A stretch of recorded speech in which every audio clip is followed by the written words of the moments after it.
અચ્છા, હવે ગઈ તું ને? બોલ, હવે બીજું તો મારે શું શું કરવાનું છે? આ ઘરમાંથી મારા પરિવારના લોકોને તો દૂર કરાવી નાખ્યા. એટલે તમે કેવા શું માંગો છો કે મેં કરાવ્યા છે દૂર એમ ને? ના, મેં એમને જવાનું નહોતું કીધું, આપણે અલગ થવાનું કીધું હતું, બટ એને જવું હતું તો એ ગયા. મતલબ તો એક જ હતો ને કે આપણે લોકોએ આપણી રીતે આપણી લાઈફ જીવવી છે, તો એ લોકોએ મોકો આપ્યો. કંઈ નહીં, તારા ભાઈ સુધી મેસેજ પહોંચાડી દેજે કે અમે બંને ભાઈઓ જુદા થઈ ગયા છીએ અને આ મકાનમાં હવે આપણે બંને છીએ. જુઓ દેવાંગ, એક વાત કહું તમને, હા જ્યારથી એ લોકો આ ઘરમાંથી ગયા છે ને ત્યારથી તમે મારી સાથે સીધા મોઢે વાત તો કરતા જ નથી. મતલબ તો એમ જ થયો ને કે આમાં મારો જ વાંક છે. 2 કલાક જેવો સમય થયો. આ 2 કલાકમાં તું નથી જાણતી કે મને કેટલી વખત મારા પરિવારના સભ્યોની યાદ આવી છે. હા, કહેવાય છે ને કે આ પુરુષ ક્યારેય રડી ના શકે, પણ આજે ન જાણે કેમ પણ બહુ મન થઈ રહ્યું છે. 1-2 વાર ટ્રાય પણ કરી, પણ શું કરું, પુરુષ છું ને. આ તમારી જેમ બધી વસ્તુઓ જતાવી નથી શકતા. હા, તમને તો હું જ દેખાણી ને, બે જુદા કર્યા છે એ જ દેખાણ, પણ મારી સાથે જે થયું છે એ જોયું છે તમે? કંઈ નથી થયું તારી સાથે. મમ્મીએ તને 2-4 વાર શું કહ્યું કે તારે વહેલા આવીને ઘરના કામકાજ કરી નાખવાના. તને તો ખોટું પણ લાગી ગયું. હું માણસ છું, જનાવર નહીં કે રાતના 12 વાગે પણ આવું તો પણ આ ઘરના કામના ઢસડા મારે કરવાના. હું તને ઢસડા કરવા માટે નહોતો કહી રહ્યો. અને છોડ ને, હવે તો આ વાત કરીને ફાયદો જ ક્યાં છે? તારે આવીને હવે કોઈ કામ નહીં કરવા પડે. અહીંયા તો તને લાગે છે કે હવે કામવાળીઓ છે. હા, રાખી લઈશું કામવાળી. આપણે પગાર આપીશું ને તો કોઈ પણ કામવાળી રહેશે જ અહીંયા. અને બીજી વાત એ કે આ 2 કલાક ગયા છે ત્યાં તમે મારી સાથે આમ મોઢું ચડાવીને ઊભા છો ને, તો સીધું કરો. લાઈફ ટાઈમ માટે આવી રીતના મારી સાથે તમે આમ વળ ના કરી શકો, બરાબર? બરાબર છે તારી વાત. આખરે ગમે એમ તોય મારે સહન જ કરવાનું છે ને. તારા ભાઈએ તો મને એક જ કન્ડિશન આપી છે કે ગમે તે કરો, વચ્ચે પીસા છો તો માત્ર ને માત્ર તમે જ. બસ હા, એક્સેપ્ટ કરી લીધું. હા, મને સમાજનો ડર લાગે છે, લોકોનો ડર લાગે છે, એટલા માટે છોડને. હા, તારી સાથે વાતો કરીને પણ ખોટો આપણે બંને ઝઘડો જ કરવો છે ને. હું તમને જે વાત કરવા આવી છું ને એ વાત કરું. બોલ, શું વાત કરવી છે? એ લોકો ગમે ત્યાં ગયા હોય ત્યાં, પણ આ ઘરમાં હમણાં કોઈ એને ભાગ નહીં મળે. અને જે એ લોકો ભાગ માગશે ને તો પણ હું દેવા રાજી નથી. દેવાય નહોતા માગતા એ લોકો. મોટા ભાઈએ તો સામે ચાલીને કહ્યું છે. તમને બહુ બધી ખબર છે. ખબર તો હોય જ ને. તું કદાચ આ ઘરની સભ્ય હતી નહોતી મને નથી ખબર, પણ હું આ ઘરમાં 24 કલાક ના રહેવા છતાં આ ઘરનો સભ્ય હતો. એટલે આ ઘરના વ્યક્તિઓ શું વિચારે છે, શું જાણે છે અને શું સહન કરે છે ને એ બધું જ બહુ સારી રીતે સમજી શકું. 100 વાતની એક વાત, આમાં મારો કોઈ વાંક નહોતો. તમારી મમ્મી અને ભાભી બંને એક થઈને મારી ઉપર ત્રાસ ગુજારવા માંગતા હતા. એ તમને ચાલે, બરાબર ને? મને મારી નાખી હોત તો પણ તમને ચાલે. બસ તમારા માટે તો તમારા ભાઈ, ભાભી અને મમ્મી જ ઇમ્પોર્ટન્ટ છે. તમારી સાથે લગ્ન શું કરવા કર્યા હતા? આ ટાટું થઈ ગયું, છતાંય તારો કોઈ જગ્યાએ કંઈ જ વાંક નથી. વાંક તો એ લોકોનો છે, છતાંય એ લોકો બિચારા ઘરમાંથી ચાલ્યા ગયા. એ તો કરેલા કર્મો ભોગવવા જ પડે. ખોટી રીતે કોઈને હેરાન કરો ને તો આનું આ જ પરિણામ આવે. બની શકે કે આ ખોટા કર્મો ભોગવવાનો સમય તારો કે મારો ના આપે. આખરે આપણે કર્યું છે પણ એવું જ ને. મને જ્યાં સુધી ખબર છે ને ત્યાં સુધી મેં કોઈ ખોટું કામ નથી કર્યું, બરાબર છે? અને તમે ક્યાં સુધી આમ મારી ઉપર આમને આમ બ્લેમ નાખતા રહેશો? તો જ્યાં સુધી અમારા પરિવારના સભ્યો એ લોકો આ ઘરમાં પાછા ના આવી જાય ને ત્યાં સુધી. એ તો ક્યારેય નહીં બને. યા તો હું યા તો એ લોકો. તો બસ હંમેશા માટે તારે અને મારે આવી જ રીતે આ ઘરમાં રહેવાનું છે. આ વાતને ગાંઠ મારીને રાખજે મગજમાં. દેવાંગ,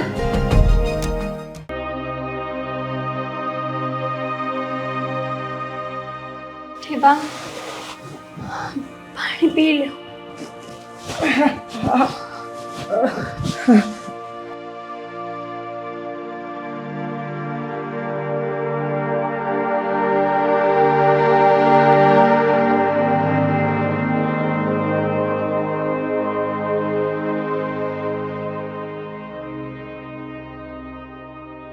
જોયું ને તો કેવી પરિસ્થિતિ આવીને ઊભી થઈ ગઈ.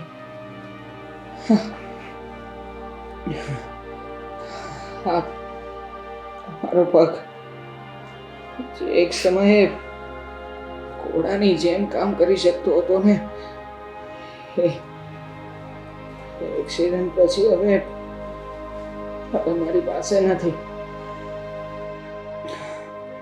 સાચી વાત છે દેવાંગ તમારી. સાચું કહું ને તો હવે ઘરમાં કઈ પૈસા વધ્યા જ નથી. ખબર નહીં શું કરશું, શું ખાશું, શું લાવશું. પૈસા જ ખાઈશું અને પૈસા જ લાવીશું. દેવાંગ, આવું કેમ બોલો છો તમે? તું જ કહેતી હતી ને કે બહુ બધો પગાર છે તારો, પૈસાથી તું બધું જ ખરીદી શકીશ. તો લેને અત્યારે મદદ કરને મારી. મને મારો પગ પાછો જોઈતો છે. મારો પગ ખરીદીને લાવી દેજા. દેવાંગ, તમે આવું કેમ બોલો છો? શું બોલું? તમને ખબર છે કે અત્યારે મારી પાસે કઈ જ નથી વધ્યું. હું મારી ભૂલના લીધે કંગાળ થઈ ગઈ છું.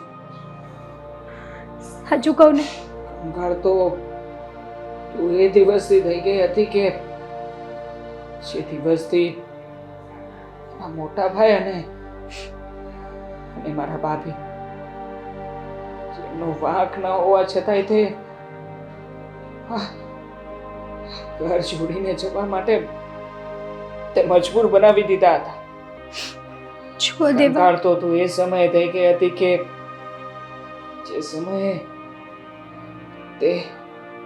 તે મારી પાસે આવું ખરાબ કામ કરાવ, અને કંગાળ તો તું એ સમયે થઈ ગઈ હતી કે જે દિવસે એક માનું હૃદય કકડાવ્યું હતું. આ તો કર્મોનું પરિણામ છે. જેવા તે કર્મો કર્યા હતા ને, આજે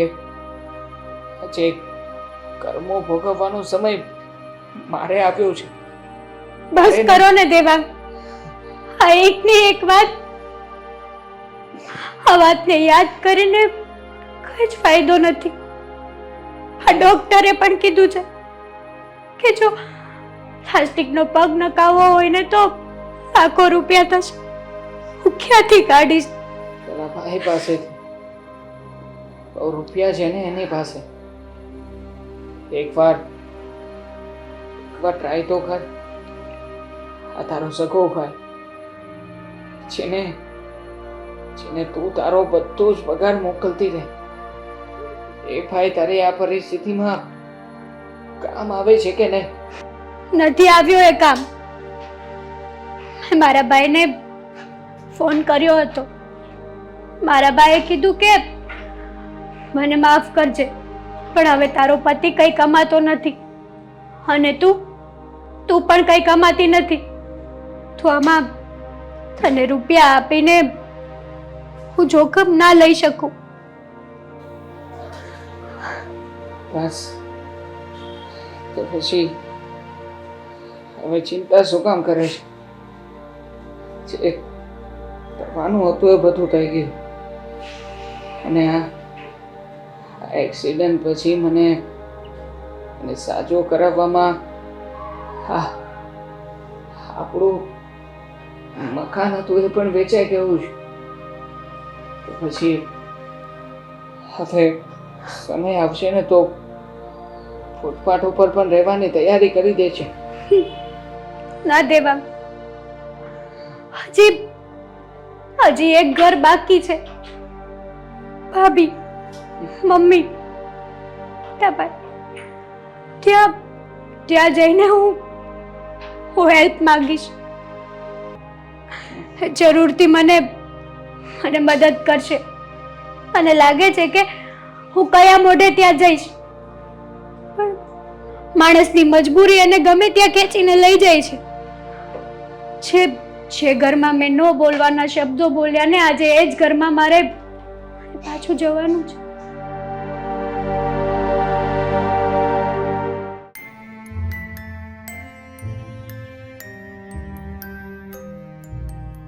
ભાભી, હેતલ,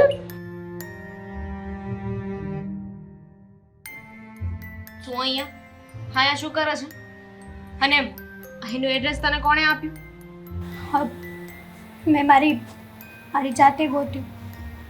બોલો, શું કામ આવ્યા છો? કે બાકી રહી ગયું છે? કઈ લેવાનું બાકી છે કે હજુ સંભળાવવાનું કઈ બાકી છે? તો સંભળાવી દે. ના ના ભાભી, કઈ બાકી નથી રહ્યું. જે હતું ને એ મેં ભોગવી લીધું છે. શું તમને જાણ થઈ હોય કે ના થઈ હોય, હું તમને એક જાણ કરવા આવી છું. મારે તારી કોઈ વાત નથી સાંભળવી. બહુ સંભળાવી દીધું તે, હવે નહીં. તું અહીંયાથી જઈ શકે છે. ભાભી, મારી વાત તો સાંભળો તમે. બોલ. દેવાંગનું એક્સિડન્ટ થયું છે અને એ ઘટનામાં એમનો પગ કપાવવો પડ્યો છે. તો હું શું કરું? હું ડોક્ટર નથી ને કે ઓપરેશન કરી દઉં? જઈને ઓપરેશન કરાવો, ડોક્ટરને બતાવો. બતાવ્યું. ડોક્ટરે કીધું કે પ્લાસ્ટિકનો પગ નાખી શકીએ, પણ એમાં લાખો રૂપિયા થાય છે. અને જ્યારથી દેવાંગનું એક્સિડન્ટ થયું છે ને, ત્યારથી મેં પણ મારી જોબ છોડી દીધી અને દેવાંગ પણ કંઈ કામે નથી જઈ શકતા. ભાભી, શું તો જઈને ઓપરેશન કરાવો એટલે બધા પૈસાની જરૂર છે, તો એમાં હું શું કરી શકું? તમે મારી મદદ કરો ને. અમે શું તમારી મદદ કરવાના? આ તમારી પાસે તો કરોડો રૂપિયા છે ને. બહુ પાવર બતાવતા હતા ને કે હું એટલું કમાઉં છું, મારો ઘરવાળો એટલું કમાય છે, તો અમારી પાસે શું કામ મદદ માંગો છો? તમારી પાસે હશે, ઘણા બધા પૈસા છે. જાઓ ચેક કરો. ભાભી, મારી ભૂલ થઈ ગઈ. મને સમજાણી મારી ભૂલ કે પૈસા જ બધું નથી હોતું, સંબંધ પણ મહત્વનો હોય છે. જો ભાભી, તમે થોડી હેલ્પ કરશો ને તો દેવાંગને પગ નખાઈ જશે. ભાભી, મારું નહીં તો કંઈ નહીં, પણ દેવાંગનું તો જુઓ. કેમ તમે બે માણે અમારા કોઈનો વિચાર કર્યો હતો? જ્યારે નોખા થયા ત્યારે કેટલું સંભળાવ્યું હતું, કેવી વાતો કરી હતી. અશોકને ઓછા પગારના મેળા માર્યા હતા ને. જો ભાભી, અત્યારે અમારી હાલત બહુ ખરાબ છે. જ્યારે પરિવારની જરૂર હતી, પરિવારને સાથે રાખવાનો હતો, ત્યારે તું સમજી નહીં, પરિવારનું મહત્વ ના સમજી શકી, અને હવે હાથ જોડે છે. ભાભી, જે થયું એ ભૂલી જાવ ને. ભાભી, મારી ભૂલ હતી ને. તમે કહેતા હોય તો તમારા પગે પડું. હું તારા જેવી નથી કે તને પગે પડવાનું કહું, પણ જો એકવાર નોકા થઈ ગયા, આપણા પરિવાર વચ્ચે દરાર આવી જ ગઈ છે, સંબંધોમાં તિરાડ પડી ગઈ છે, અને એ તિરાડ ક્યારેય નહીં પૂરે. એ બધું મારા લીધે થયું છે ને, તો મને સજા આપો ને. એ વાતને દેવાંગને શું કરવા? મેં કરાવ્યું હતું ને બધું. પણ સાથ તો આપ્યો હતો ને તારો. ઈચ્છતા હોત ને તો આ બધું રોકી શકતા હોત, તને સમજાવી શકતા હોત, પણ નહીં. એમને પણ તારો સાથ આપ્યો. તને ખબર છે હેતલ, આ કર્મ છે ને એ બહુ સારી વાત પણ છે ને ખરાબ વાત પણ છે. સારા કર્મો કરો ને તો એનું સારું ફળ તમને મળીને જ રહે, પણ જ્યારે ખરાબ કર્મો કરો છો ને તો એક વાત યાદ રાખજે, એ ખરાબ કર્મ તમારો પીછો ક્યારેય નહીં મૂકે. એની સજા તમને મળીને જ રહી છે. મળી છે ને, મારા કર્મોની સજા મારા દેવાંગને મળી છે. એમનો પગ કપાવવો પડે. હા, તારા ભાઈને કે ને, એમની પાસે જઈને મદદ માંગ. હા, દેવાંગભાઈના ઘણા બધા ફ્રેન્ડો છે, તારા ફ્રેન્ડ્સ છે, તો એ લોકોને કે કોઈક તો મદદ કરી જ દેશે ને. સાચું કહું ને ભાભી તો હું એ બધા પાસેથી જઈને આવી છું. કોઈએ મને હેલ્પ નથી કરી. કોઈ કે ઠીક. આજનું કીધું, કોઈ કે કાલનું કીધું, તો કોઈ કે 2 મહિના પછીનું. એટલે આ તારી મજબૂરી અહીંયા લઈને આવી છે. બાકી અમે પરિવાર છીએ. આવ સમજીને તું અહીંયા નથી આવી. કોઈએ મદદ ના કરી, કોઈએ હાથ ના ઝાલ્યો, પછી અહીંયા આવીને ના ના ભાભી, તને વિશ્વાસ નહીં હોય ને કે અમે લોકો મદદ કરીશું. તું જઈ શકે છે. ભાભી પ્લીઝ. જાય ને તો દરવાજો બંધ કરતી જજે.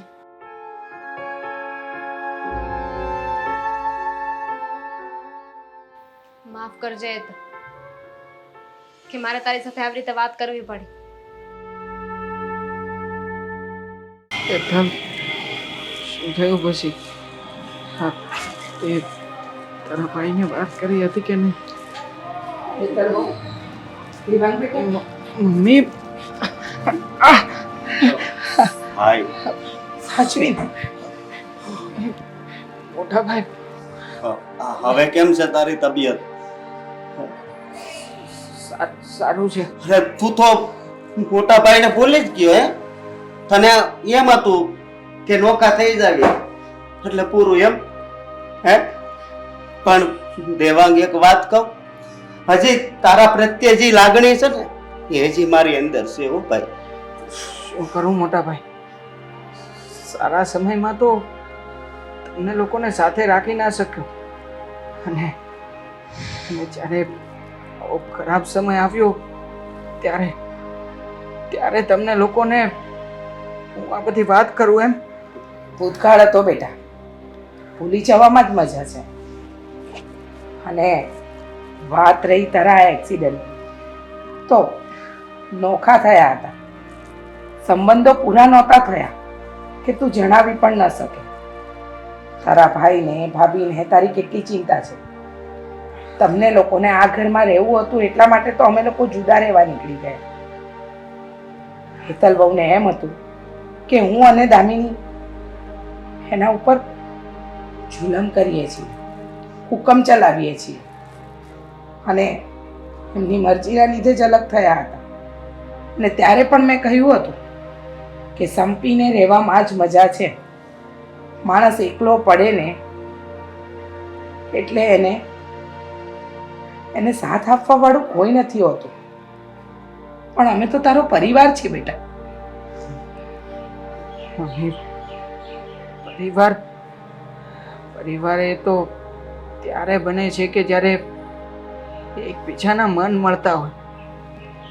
તમે જ મને કહ્યું હતું ને કે જ્યાં મન મળતા ના હોય ને ત્યાં ક્યારેય પણ સંબંધ ટકી શકતો નથી. અને એ વાત પણ જરૂરી છે કે જ્યાં મન ના મળતા હોય ને ત્યાં કોશિશ કરવી પડે છે એકબીજાની સાથે રહેવાની. એકદમ સાચું બોલ્યા દામિની બહુ. હેતલ બહુને લાગ્યું કે આ ખરા ટાણે બીજું કોઈ નહીં, દામિની બહુ જ ઊભી રહેશે. એટલે જ તો એમને આવીને દામિની બહુને બધી વાત કરી. દેવાંગ, હેતલ બહુને એમ લાગતું હતું કે એ કમાય છે એટલે એ ઘરના કામ નહીં કરે, અને એ જીદના કારણે જુદા થયા. બેટા, સંભળાવવું નથી પણ યાદ અપાવી દો કે માણસ કમાય એટલે ઘર નથી ચાલતું. એ કમાઈને જે રૂપિયા લઈને આવે છે ને, પછી એ ઘરમાં કોઈ પણ સ્ત્રી હોય, મા, પત્ની, ભાભી, બેન, એને આપીને જે ઘર ચલાવે છે ને એનાથી ઘર ચાલે છે.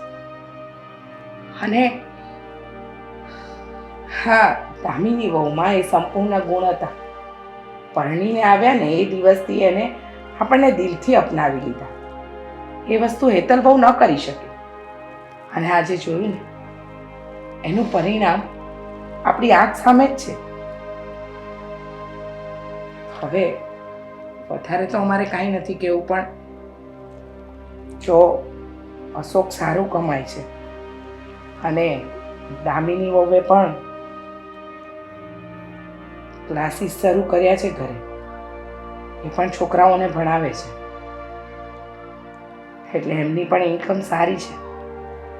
જો વાંધો ન હોય તો અમે લોકો તમને તો તમને વાંધો ના હોય તો અમે લોકો તમને ટેકો કરી શકીએ છીએ. ખબર છે જ્યારે તું ઘરે આવીને ત્યારે મેં તારી સાથે સરખી વાત નહોતી કરી, પણ મારે તને અહેસાસ કરાવવો હતો કે તું જે અમારી સાથે વાત કરતી હતી, જેવી રીતે વાત કરતી હતી એવી રીતે કોઈ આપણી સાથે વાત કરે તો કેવું લાગે, પૈસાનો પાવર બતાવે તો કેવું લાગે. સાચી વાત છે ભાભી તમારી. અત્યાર સુધી મેં જે કાંઈ પણ વર્તન કર્યું ને તમારી સાથે એ મારી ભૂલ હતી, અને દેવાંગે મને ઘણી સમજાવવાની કોશિશ કરી, ત્યાં સુધીનું પણ કીધું કે કરેલા કર્મો તારે ભોગવવા ના પડે, એ સમય ભગવાન કરે કે ના આવે, પણ કહેવાય છે ને કે પાપ કર્યું હોય ને તો એની સજા તો ભોગવવી જ પડે, અને એ સજા હું ભોગવી રહી છું.